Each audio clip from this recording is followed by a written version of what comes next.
Goedemiddag, dit is weer een aflevering van Podcast over home education, thuisschool, school thuis. En ik ben hier vandaag in Engeland, in West Berkshire, no, in Oxfordshire. Oxfordshire. And with Tom en Lynn Joyce. En die heb ik ontmoet toen wij hier naartoe verhuisden in 2006.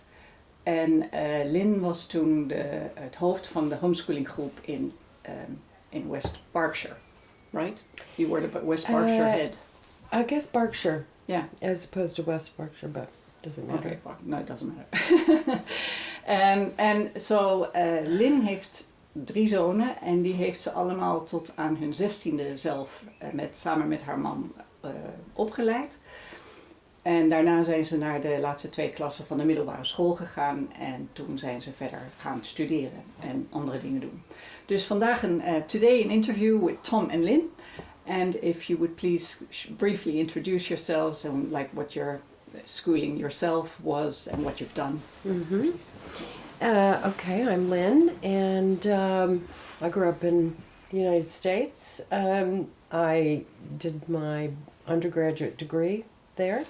I'm a speech and language therapist. Then I did my master's degree. And at the moment I am working as a speech and language therapist. That's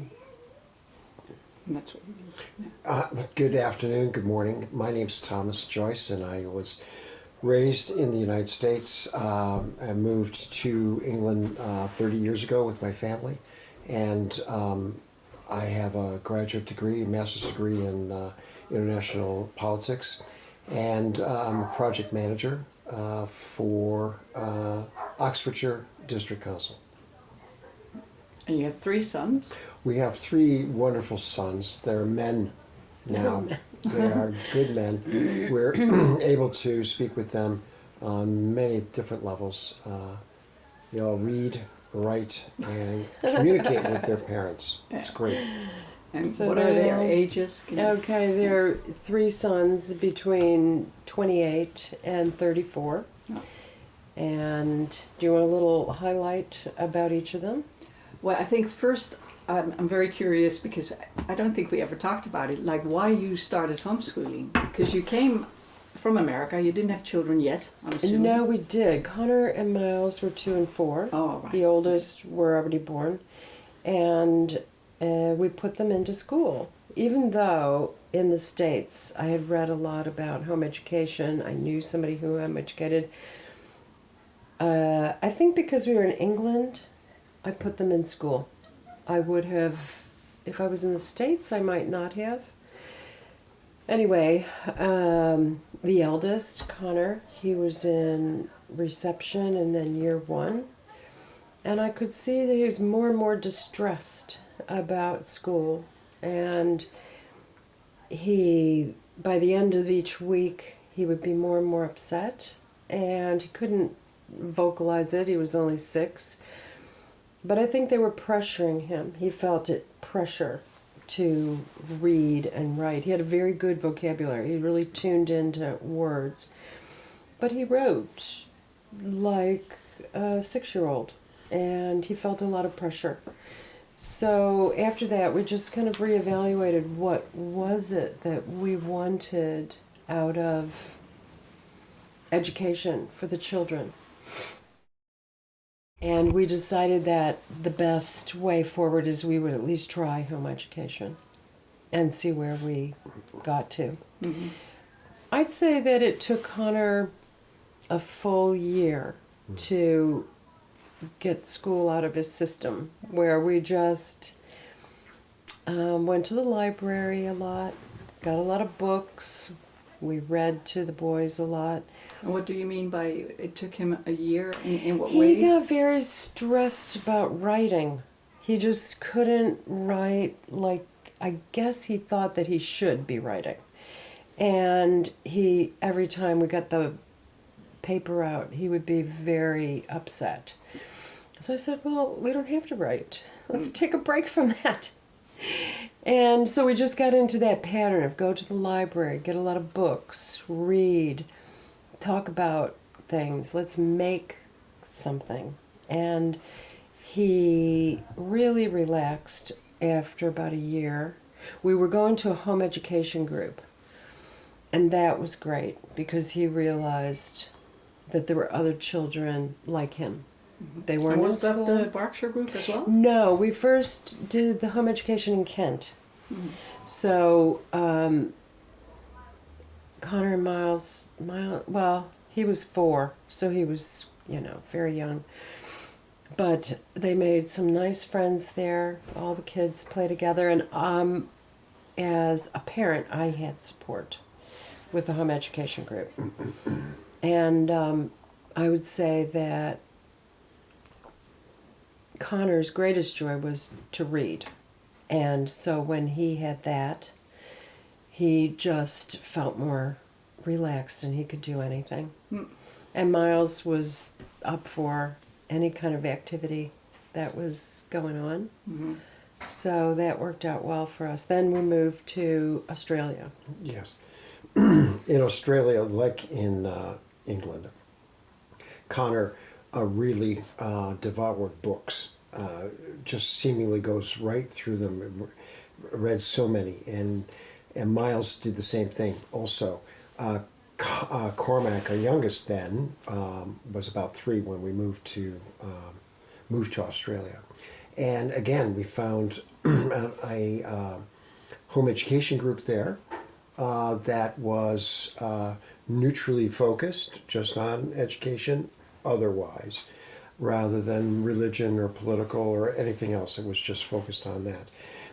And we found that we could explore and do things, go with them, and also initiate our own activities, where each activity is well-rounded. So when we would go on, say, a beach trip or a trip to the beach, we would actually try to understand a little bit about the ocean or about the rocks that are there, and always ask questions or ask them to ask questions. And that's what opens up the conversation between the adults and the children. And it doesn't have to be a persuasive or persistent sort of asking. It is, oh, I wonder why. And just start that going. So Australia was a good opening for them, although it was kind of warm for our sons from the temperate zones of the north. So, and we moved back because I had another position as a project manager for a large company. So we were invited to come back to England, where we have stayed since. And how was the homeschooling scene in Australia? I mean, where did you go exactly? Because some areas do have a lot of homeschooling. Well, we were in Melbourne. Okay. And they have a real tradition in the outback of, I wouldn't say it's homeschooling, it's school over the radio. At home, At home. Yeah. And so it's very prescribed. By chance, there was a family of gardeners who came to this property that we were renting. And they said, oh, why aren't they in school? And we said, we home educate. And she goes, oh, we did that. But if you go under the surface, really, it's very prescribed. You have to follow their curriculum, which is, so actual home schooling as unschooling wasn't very common then. But we did have a group, and that was important for us to have a group. And would you say you were unschooling? I think for the camera, maybe you can explain what unschooling is. I think we were flexi-schooling. Because unschooling means do not teach any topic to your children. And there were times when we did that, but we followed their lead. To follow their lead, exactly. Yeah, just to be clear. Yes, so we would follow their lead, but then there were times when we felt like they do need to know math in this way. They do need to know how to read, and you do have to teach some things. So that's pretty much how we approached it. Is we did follow their lead, like when they wanted to go to the library, or we were in the group, we would say, well, we as a family want to learn about such and such, and if everybody wants to group together, then we'll do it. Yeah. And 9 times out of 10, there were plenty of other kids that wanted to learn the same period in history or But then they were a little bit older, I'm assuming. When we moved back here, let's see, So 4. 2 years, yeah. So 4, 6, and 8. And so we would, each family group would say, what is it that you want to learn about? And we'd go to the library, we'd get all those books, and see if the group wanted to join us in that activity. So I'd say a lot of the group work was around history or plays, or maybe, theater projects or art projects. Yeah. And in your surrounding, in your family, did you have a lot of resistance against you homeschooling? No. I guess for Americans it's a little bit more common than for Dutch people. Well, but yeah, it could very well be. It's just that I do have a cousin and his wonderful wife who homeschool their 3 children. That's the only other family within a very large family that we have to do this. And so it can be seen as being, wow, that's different, but it's not necessarily, and by virtue of the relationship we have with your children, as you do this kind of education and otherwise, you are building a relationship that allows them to understand what it is to be an adult also, and to not necessarily have a lot of peer pressure. You do have peer pressure, I'm sure, as a child, even in this kind of situation, but you do have examples of how to interact with adults, because it's a mixed group. So we were very fortunate when we moved back to the UK to be close to Oxford as well as to Reading. And by virtue of that, we shared a number of home education groups, two in fact, which allowed people to mix and match their interests. Yeah. And thus the adults could instruct or teach or open up the book, so to speak, the virtual book on philosophy or science or math, for instance, or even German. So we had those kind of people. The talent, there's so much talent that's embedded in us as adults that is not shared with our children until you start this kind of process. Yeah, no, so true. I think it did make them very comfortable talking to all age groups, because we were family groups. So they could equally talk to an adult as well as the 3-year-old. Yeah. And they would group up based on interest as opposed to age group, which is the difficulty of school. Yeah. You have to be in your age group. Then the tendency, not always, but is the pecking order and the bullying, that might go like, where do you fit in to that group? Whereas in the home education group, we were all families. So the 4-year-old was just as valid as the adult. Yeah.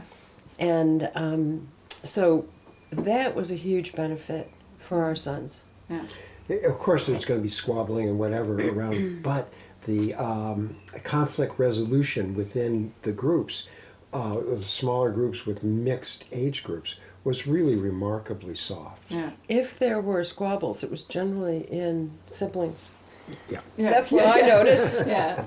No, but we are also the only, well, I don't know the only, but the only ape-type animals that put children together in age groups. Because all other, gorillas and chimps, they all have a range of ages in their community. They're families. Yeah. And so we saw that. I don't think we realized that would be so beneficial. Yeah, I didn't either. No. It was at one homeschool group in Switzerland that suddenly the 15-year-old boy said, oh yeah, they would look after the babies. And I thought, whoa, I didn't know they would enjoy it, or they love babies. And Yeah. Exactly. Yeah. It's wonderful. Yeah. And because for me, I had a lot of resistance in my family, so I found it really hard, looking back now, to to let go of the schooling principle, because I thought, at least if I prove that they are doing okay, you know, then they will leave me alone with their criticism. Yeah. But you didn't have that, so you could freely, you didn't have any No. problems finding. I mean, we didn't live near our families, but I would say that my parents said, well, they're used to us doing things differently. And I said, well, if anybody can do that, it's you and Tom. So they were very open because we involved the children in everything. So they could see that it was just kind of a natural following on of what we already did. Yeah. So I think my mom knew of somebody that educated their children, and that was a really long time before.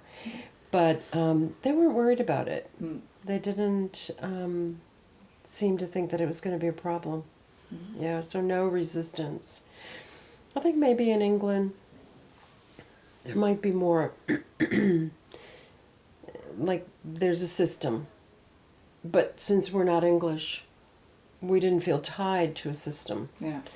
And so that gave us a lot of freedom, just to do it the way we thought was best. for the children. Was there ever any inspection or somebody No. checking?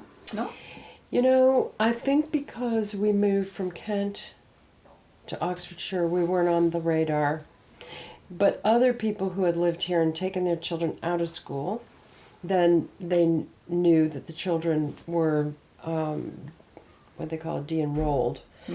And they did have inspection. But the one way that they do it is, it can be intimidating for a parent, but Education Otherwise would say, you don't have to have them into your house. You can meet them at a neutral location, and you don't have to bring your children to parade them through. So we often gave that advice. Just talk to them in a neutral location. Yeah. Because they shouldn't have to come into your home. Yeah, and Education Otherwise is an organization in England, like we have a similar one, but obviously not as active because there are not as many homeschoolers. But And the background to Education Otherwise, do you know? yeah. Okay, did you want to go over that? Okay. Okay, it's just that when Princess Elizabeth, who's now Queen, was a child, her parents said, we want to educate her here in the home. And so it had to go before Parliament to have her education at home. So Parliament had to pass a law that said, and you know it better than I do. The quote is, children should be educated at school or otherwise. Oh, I see. And so the national organization takes their name from the Otherwise. Because the Queen, Sure. the Queen was educated at her home with, But up to what age, do you know? No, I don't actually. I don't know if she ever went to university. I don't think so. No, I don't know. I know that there was I think it's a Sri Lankan mathematician who taught her math Okay. at home. Well, that like the sort of Greeks thing. used to do, home tutoring. Yeah, there you Yes. go. Yeah. There you go. Yeah, exactly. And what kind of things, when you started homeschooling, and what were difficult things for you? What did you not expect, or what were the problems, so that people who are, not homeschooling, that they know what can I find on my way, or I would say that having multiple ages at first, I thought, okay, now how are we going to do this? I'll be at the table and I'll be like juggling all the needs. And I did get some books that I thought were going to be useful, and they laid everything out, and we were so bored. And then I thought, why should they know this or this? Or, I couldn't figure out what the reason was. And then, Cormac was little, and he was 2 or 2.5, and I thought, well, what am I going to do with him? And pretty soon we just gave up the table learning, because what I realized that you couldn't stop them from wanting to know things. But why do you have to sit at a table with a pencil and a paper? And I think the other thing that I learned is that boys in general do not like this close, detailed work. They learn much better by, big gross motor learning and moving. And so we ended up, I kept one of those books just to remind myself how it didn't work. Backward it was. Yeah. There were times when I would sit down with them and do some mathematics, some very basic mathematics or geology, just explore subjects and just see what they would think about it. Geography, for me, is the fundamental aspect of history. So whenever we went somewhere, whether it was in England or Scotland or on the continent or in the United States, we would always look at the geography and then talk about the history that emanates from that. And then that just opens up all kinds of things around economy and population and culture and migration. You'd have to say it's a very basic level, and as they understand more, it becomes more complex. Yeah, we didn't get to that complex side. We just opened it up to say this is where people come from, for instance, and why, and how did they do it. And they learn to converse about subjects, and especially your boys are very good at conversation. And we did try to make sure that they would feel like they could put their ideas out there. Yeah. Because if you can't converse, you can't be inquiring about next steps about something that's interesting to you.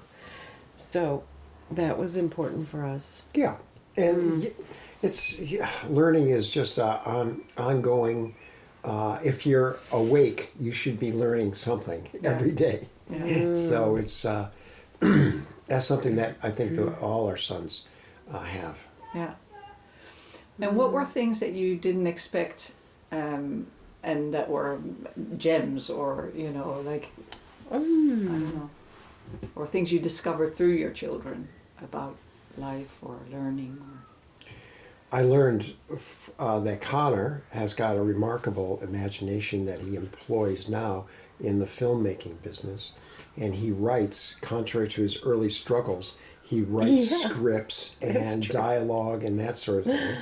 Miles, who reads and writes, is a carpenter, joiner, and learned by virtue of his experience that he's not going to be working in a pub or on a call center or doing something else. He eventually came to he came to the idea of being creative through the use of wood and tools. And so he's doing that. And then that was really a revelation because they made their own decisions. We didn't push them to do something like that. And Cormac is the same thing. I mean, he built his first computer box when he was 14. And he was a real computer guy for the longest time. But what we didn't realize is that he works on both sides of his brain, and now he's into the acting side of things. Well, he was always into acting. He was. He was always the comedian. I think it's standing back and making sure they can reveal who they are. I think not being pressured is a big bonus in home education. So you were never worried that they wouldn't learn enough, or they wouldn't? Well, you're always worried. I wouldn't say that. But you don't want to say it, unless or just very irregularly, or when it's necessary. Yeah. But no, I think there were always concerns, but that's what the home ed groups were for. Yeah. The parents as well as the children. To get some so that we can, have a discussion and people can say, but I see this about your child, or I could say, look at that. Yeah. We put it in balance. Yeah. And that is essential because we still... You said a little while ago, you have to unlearn how people should learn. Yeah. You have to take advantage of the fact that children are bright and creative and seeking knowledge. And just try not to like a damper on it. Yeah, you have to get out of the way, and that's really hard.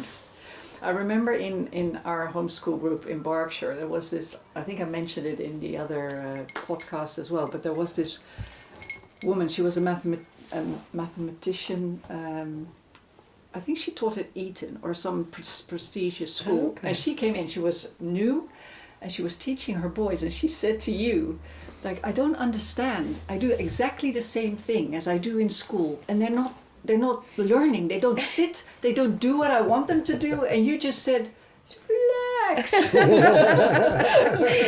will. It's going in.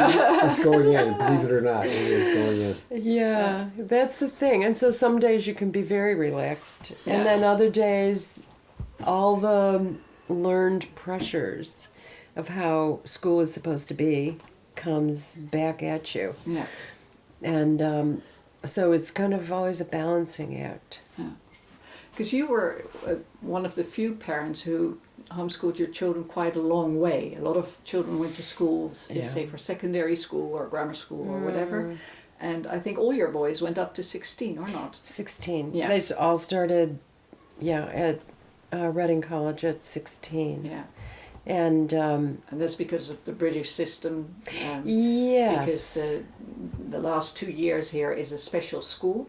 So you can go to a separate school to just do the last 2 years of high school, and then that's what your boys all did. Yeah. In a way, they wanted to do that also, and we didn't force them. Yeah. In fact, they would say, I think I'm ready to go to Reading College or to Henley, Yeah. and they actually would interview with the prospective teachers on these open days. All right. And that was always interesting for the teacher, that teacher, to understand where these young men are coming from in terms of home education and their background.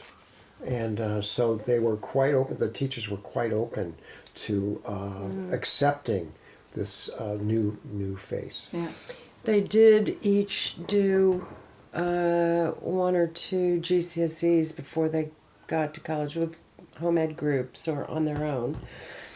And then GCSEs are exams for years 3 and 4, I guess. Yes. In secondary school. Yeah. And in general, a lot of, all children do them. That's sort of required, but not all children go on then to A levels, so the last 2 years. Right. That's right. So I think the key was for us is they each in turn, at about almost 16, they said, oh, I want to go to school. I want to get going. We're like, okay, that means you will do the work. Yeah. And that was important for us to hear, that they actually wanted to spend the time doing it. Yeah. Yeah. So that worked for us. And then everybody went into higher education, but for Miles, that wasn't for him. He preferred the creativity. Higher education, you mean university? University. Yeah. Mm-hmm.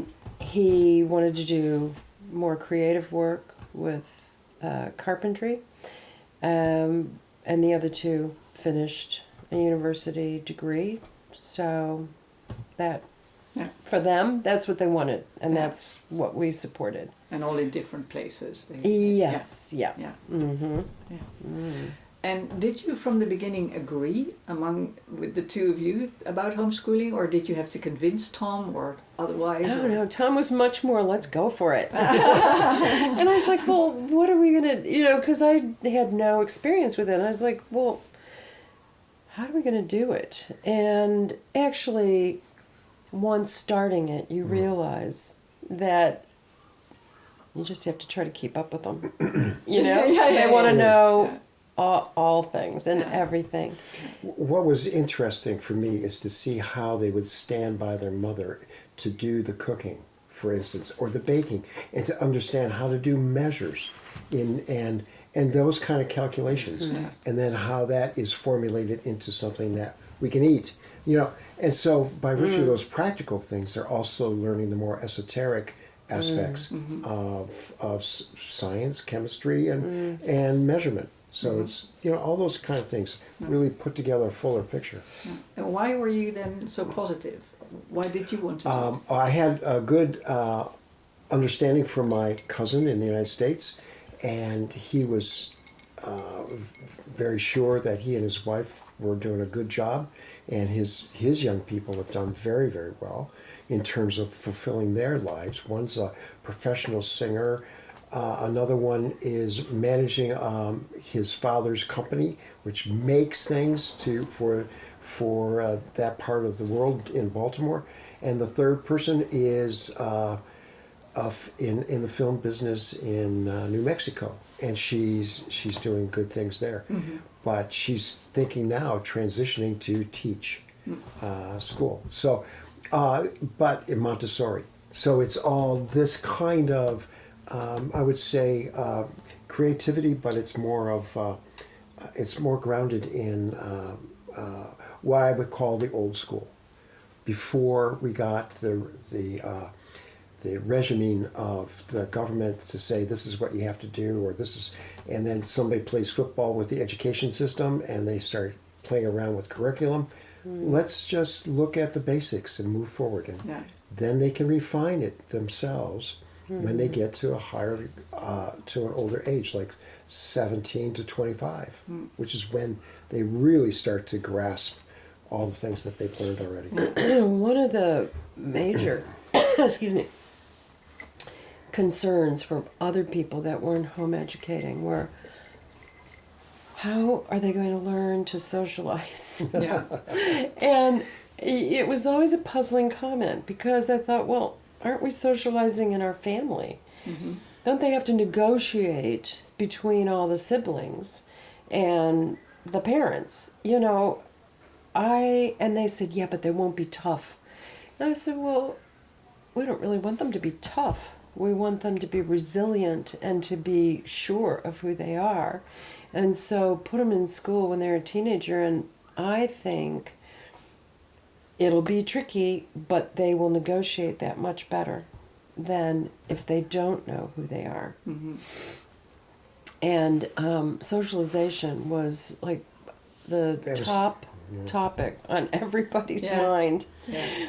But by virtue of being in those groups, though, by being part of a group, a larger group, that kind of socialization happens. Yeah. No doubt about it. And you always have the children in the street that they interact with. Yeah. At least. Oh, yeah. Yeah. Exactly. Yeah. You have to negotiate all those things. And, you start in your family. And I think that made me think of it when you said in the past, when we used to just be family groups. So then you would, get together with a bigger community around you. But that was a good grounding for how you were problem solving within your family. And what age do you think your son started? Because I think my children didn't need to socialize all that much. You think we really need to meet up and do things, and then when you look at the children, when they're quite young, they all sit in different corners doing their own thing, and you think, well, I guess we don't have to really be here. But from a certain age, I guess it was around 9, that they're getting more and more really interactive, I would say. Yeah. But was it the same for you, or was it? Yes, I would say so, because if you wanted a playmate, there were 3 of them, so they could do something together. That was big enough group for a long time. But I'd say 9 or 10. Then these little groups would form, and they do that kind of cooperative play, or building, or experimenting with something. Did a lot of filmmaking. I remember that, getting everybody, and they had a great time trying to figure out, who's in charge and who's going to write it, and even one of us or both of us would be in some of the films also. So it was great. Yeah. So it was part of that. It was a bit later when they really wanted to have other people around, playmates around. Yeah, and they did a lot of exciting outdoor stuff as well, didn't they? Caving. They liked a lot of outdoor activities. So, they wanted to fence. So we found the fencing club. Fencing is with the sword. It's schermen in it. Okay. So they all did fencing for quite a while. Everybody tried football, but Football, rugby, that was, they like fencing more. basketball. Basketball they liked a lot. So whatever they wanted to try, we endeavored to find it. And, yeah. The fencing was really a captivating activity for them. And they were in a large group that was monitored by a professional and in the Reading area. And so we had a good experience there of how one conducts oneself in competition and how you have to practice. Yeah. And so, then the science of it all. So it was really that was a very good exercise for them. That's what all three of them really enjoyed. Oh, yeah. They did Yeah. enjoy that. Yeah. And then the other thing was learning an instrument. We found that was valuable, to try to learn an instrument, and they could choose what they wanted to learn. But all three of them chose very different instruments. I think you have to look at the individual. Yeah. And so whether they continue to play that instrument, you learn so much by going through the process and understanding how music works. So they all played an instrument for about 5 years at least, taking classes. Yeah, it was good. Yeah. That was important. And so did you, because you said before about the table that didn't work, but when you did do schooling, were you at home, or did you think schooling was just everywhere? Oh, right. Well, I think it was everywhere. I think we talked about how there was opportunity every place. So if we were somewhere that was different. But you didn't have a routine or something like No. that? Not really. No. No. Other than if someone said, I don't know how to do this. And then we would sit down and it could be solved within a few minutes, or it would take a couple days. But one thing that was good, and I didn't really realize it until my mother, who was visiting us here in the UK, she came in, and then one day she said to us while she was visiting, she said, there are books in every room here. And she said, that is just wonderful. And that's what it is. It's allowing people to see these different windows. Yeah. And these windows are in every room, Yeah. Yeah, that's on nice. every shelf. Yeah. Yeah. And you yourselves went through normal schooling, right? I mean, Oh, yeah. Yeah. Did you enjoy it? Very Is there traditional. anything to say about it? I think I struggled in primary school. I mean, I could do it, but there were certain topics that I found really challenging, and math especially. And my dad would spend time with me to do it, but I found that challenging. I was a good student. I wasn't like, none of it came very easily to me, but I persevered a lot. And the expectation from my parents, especially my dad, was you will go to, when you go to university, because he didn't have a university degree. And he could see that the writing on the wall, he never was able to go beyond his certain place in the company. So he was very proud of the fact that all 4 of his children went to university. So I think that starts at a young age to say, without pressuring your own children, go as far as you want to go with education. Don't stop yourself. Because there are a lot of people that know more than we do, so you might as well find the experts who know that topic. Yeah. But, yeah. So I think when I finally got my master's degree, in order to be a speech and language therapist in the States, you have to have your master's. And because I had to work at school, it just didn't come automatically. So I think my parents were very proud and maybe surprised that I could do it. Like, oh, thanks. But the system in itself, I mean, that was okay for you. That was no reason for you to... No, it was okay. It was fine. What you had to do in order to Yeah. achieve what you wanted. Yeah. So You didn't go to special school like Montessori or... No. No, just Yeah. your typical Catholic school. Catholic school, Catholic Both of University. you? Yeah. Yeah. Oh, really? Yeah. Yeah. Oh, you went to Catholic University, but Yeah. I Oh. went to state university. Okay. Yeah, but primary and secondary was Catholic. Yeah. And did you read any, but you mentioned you had some books, but those were study books, but did you read any books about homeschooling just to brace yourself or to inform yourself or what to do? Like, I remember, who was it that wrote that whole series on character building? She's American, I forget her name now. Oh. Anyway, so the whole character thing, and then Right. there was this, well, I forget her names, but that she had a book about all the stages you should get to in every year or something. Yeah, I remember that book. Yeah. I probably thumbnailed it and then put it down Yeah. because there's so much overlap. And you never know when they're going to speed through one of those stages. Exactly. Yeah. Yeah. So we didn't really pay that much we attention had to it. quite a few books on home education, Yeah. but I'd be hard pressed to tell you about anybody except for John Gatto. John Gatto. John Gatto is the Because man. he was and so... John Holt.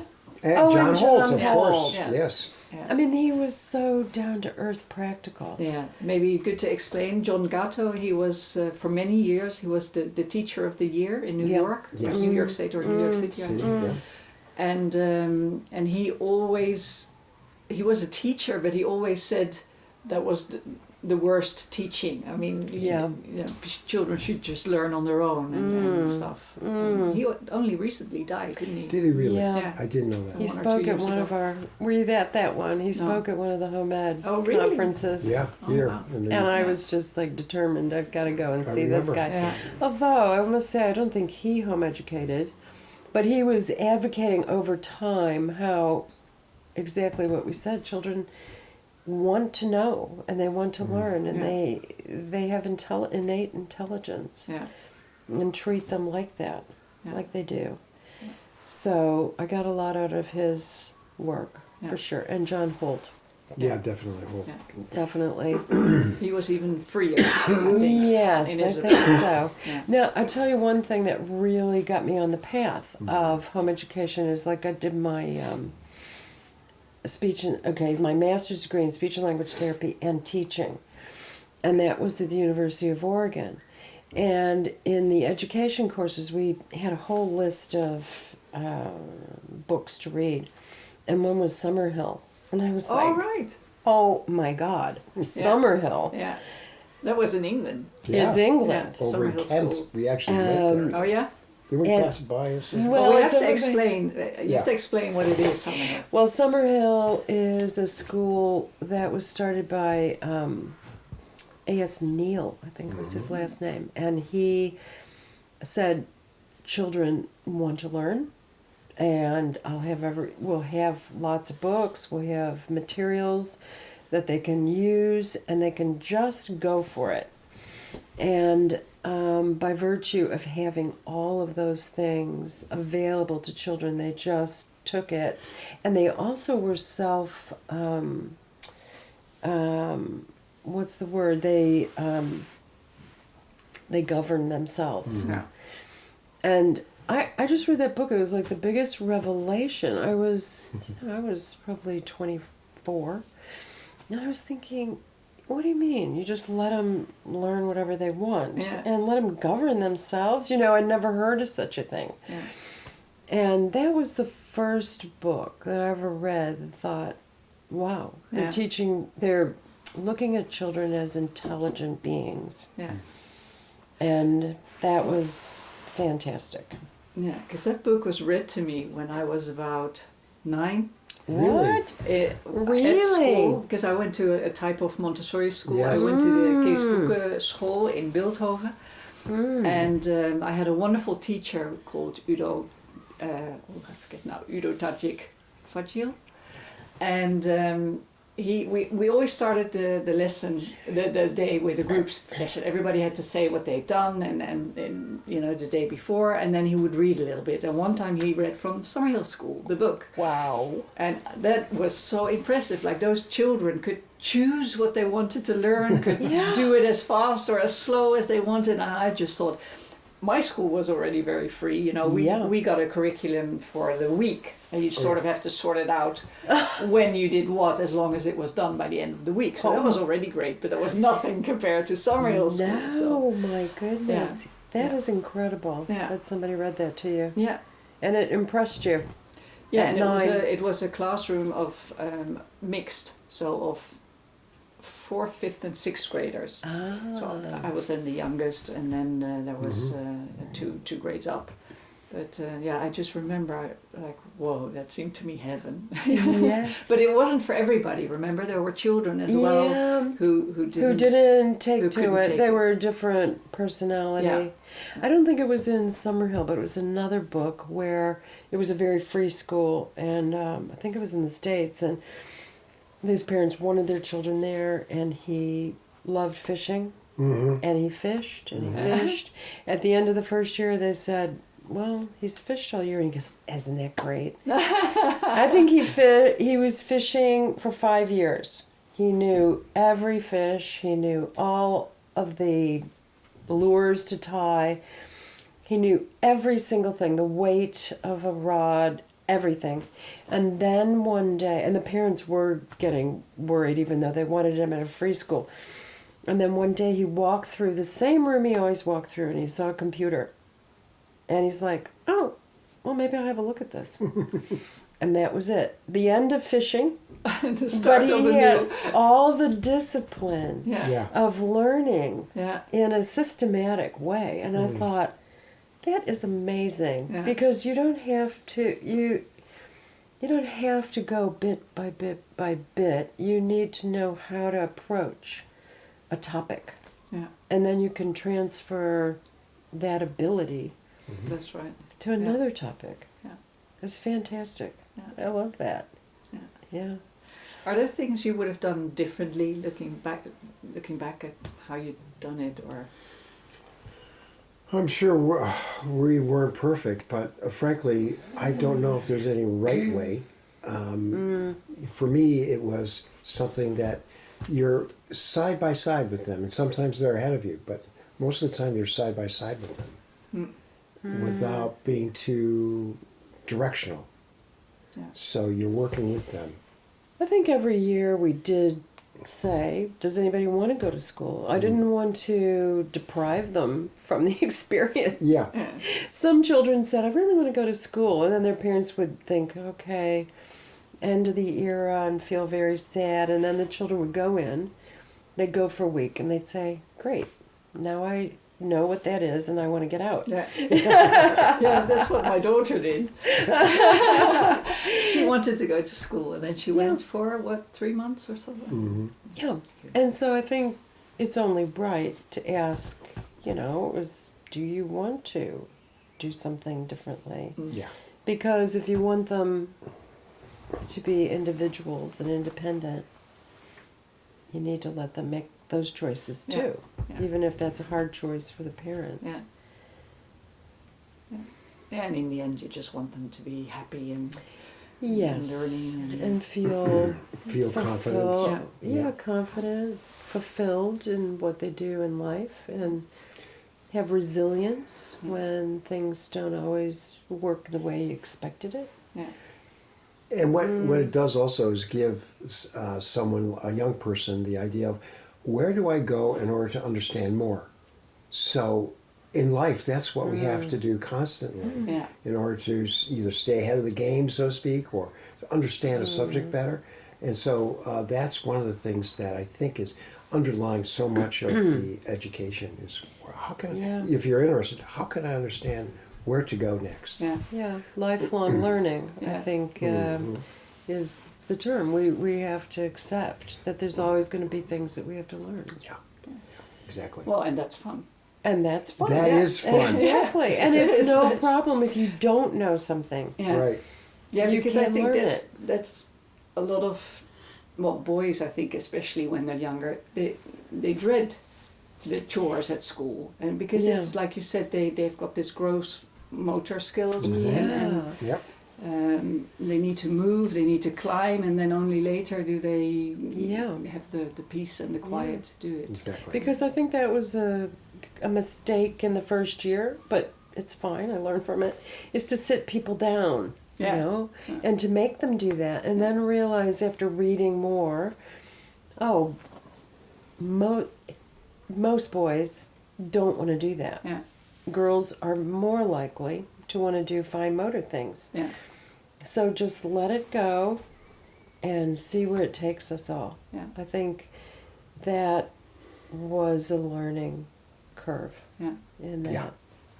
We were going back to our former days as school children ourselves, thinking that that's what Sister Mary Holy Redemption would want us to do. Yeah, yeah, exactly. Yes. Yeah, but I found that a real handicap. Really often I just thought, I'm doing it again. Oh. You know, I'm translating my school experience to them, and it doesn't work, or it doesn't work at this moment, or for this person. Right. Yeah. And you do have to be brave about it. Yeah. Because it is fearful. Oh, yeah. Like, are they ever going to read and write and do math? And you just have to let it happen when it happens. Yeah. I think that is something that is easy in retrospect. Yeah. But while you're going through it, I think for me, that's why I needed other home ed parents around. Yeah. Another thing too is the coherency in speech and dialogue with others, and that's something that comes out also. And what in not only home education but just in family life, where you have the children around the table having dinner or breakfast, and you're asking and having a conversation without the rush to go and do something, but you always have that family connection around the table, and then you have conversations. Yeah. That had been really important. I mean, Tom grew up in a very different situation than me. I mean, we sat around our table, but we didn't converse in my younger family as much as Tom's family. Oh my gosh. You know, everybody had a turn to talk.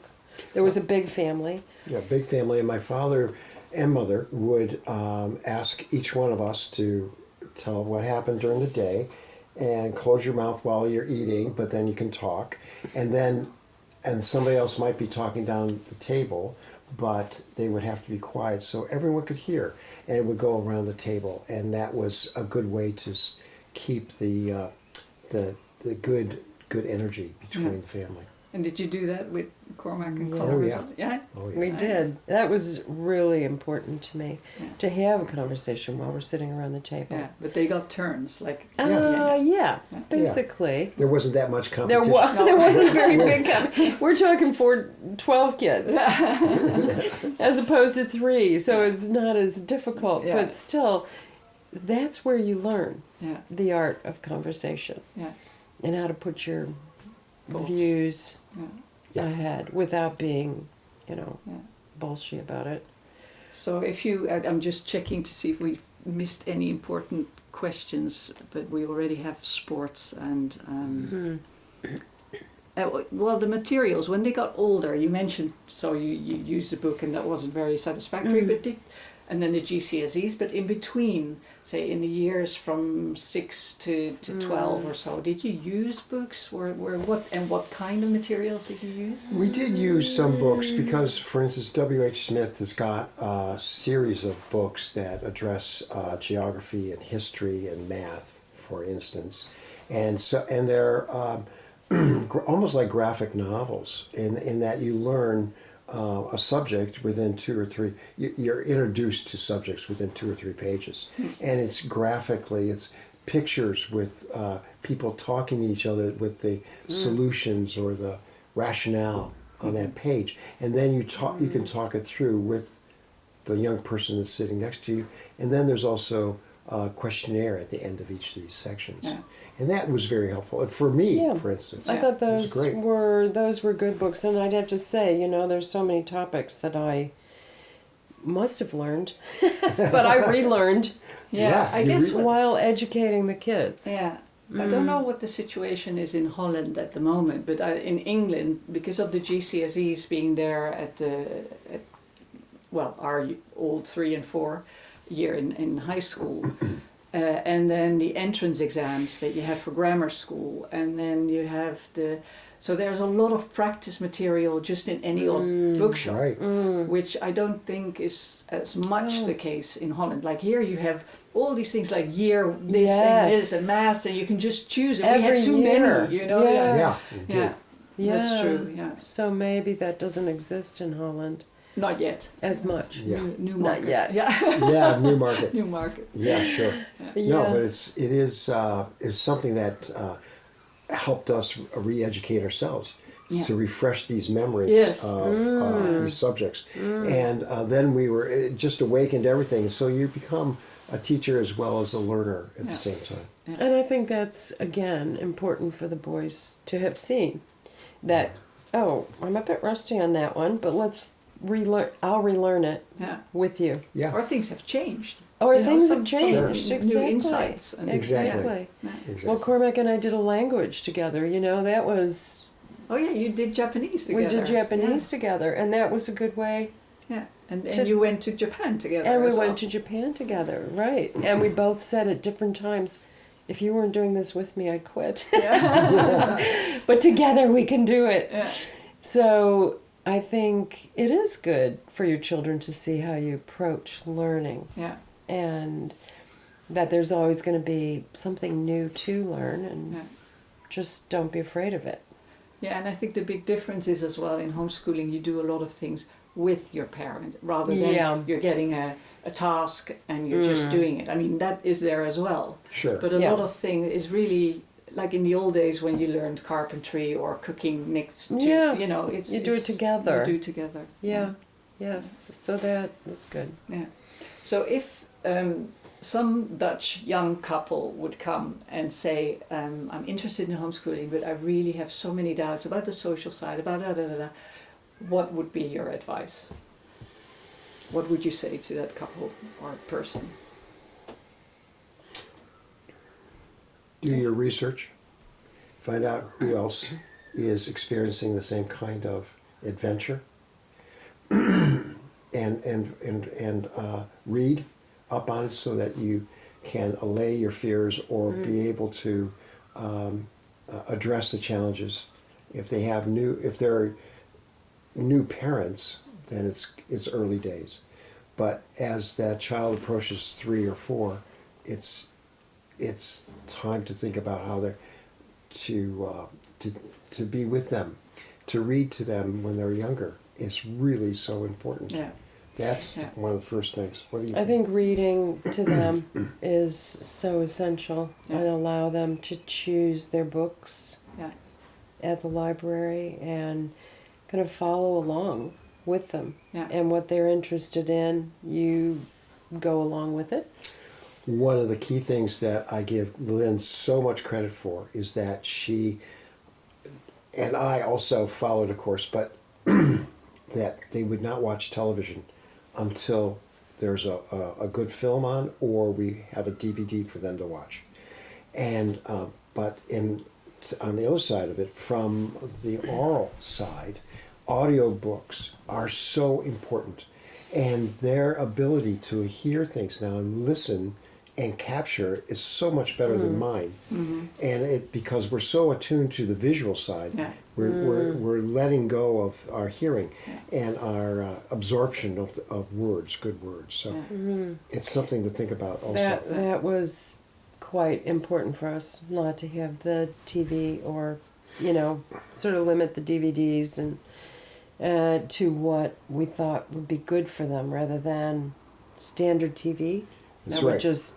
They would be absorbed with things that weren't necessary at a younger age. I mean, you can't forbid things, I think, because then you get into the problem of, well, then there must be something really to that. I think you just layer it on bit by bit and discuss it, why those things are good or addictive or like playing computer games and stuff. Yeah. But I think it's important to follow your child's lead. Yeah.